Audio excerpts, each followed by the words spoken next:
Dans les années 70, une véritable dynamique de la gestion des risques et des catastrophes s'est structurée à l'échelle internationale, impliquant de nombreux acteurs.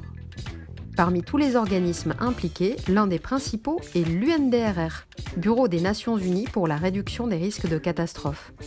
L'UNDRR a notamment pour mission de superviser la mise en œuvre du cadre d'action de Sendai. En 2015, le cadre d'action de Sendai, un accord non contraignant d'une durée de 15 ans pour la réduction des risques de catastrophes, est adopté par 187 gouvernements. Il définit 4 priorités. Comprendre les risques de catastrophes, renforcer la gouvernance des risques de catastrophes pour mieux les gérer, investir dans la réduction des risques de catastrophes pour renforcer la résilience, améliorer la préparation pour une intervention efficace et pour reconstruire mieux. Pour mesurer les progrès accomplis, 7 objectifs ont été arrêtés au niveau international. Pour les atteindre et animer une dynamique internationale, l'UNDRR a mis en place une série de mécanismes d'action, dont principalement la plateforme mondiale, principal forum d'échange visant à mettre en valeur les actions autour des risques de catastrophes.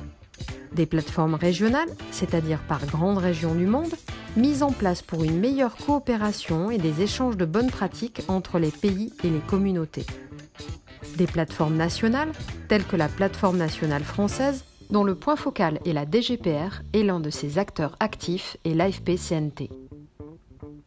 Un rapport biannuel d'évaluation globale de la réduction des risques de catastrophes, dit GAR, permettant périodiquement de faire le point sur la situation des risques de catastrophes et les efforts déployés pour les réduire. Une journée internationale pour la réduction des risques de catastrophes fixée le 13 octobre de chaque année, dont les plateformes nationales sont chargées d'assurer le retentissement national et territorial. En France, la journée du 13 octobre est devenue depuis 2022 la journée nationale de la résilience face aux risques majeurs. L'AFP-CNT travaille activement à faire de cet événement un rendez-vous emblématique et fédérateur. Notre association œuvre plus largement au développement de la culture du risque et de la résilience en France. Dans ce cadre, elle veille à des échanges et des partenariats internationaux. La dynamique internationale permet des actions concrètes sur le terrain et une écoute de l'ensemble des parties prenantes.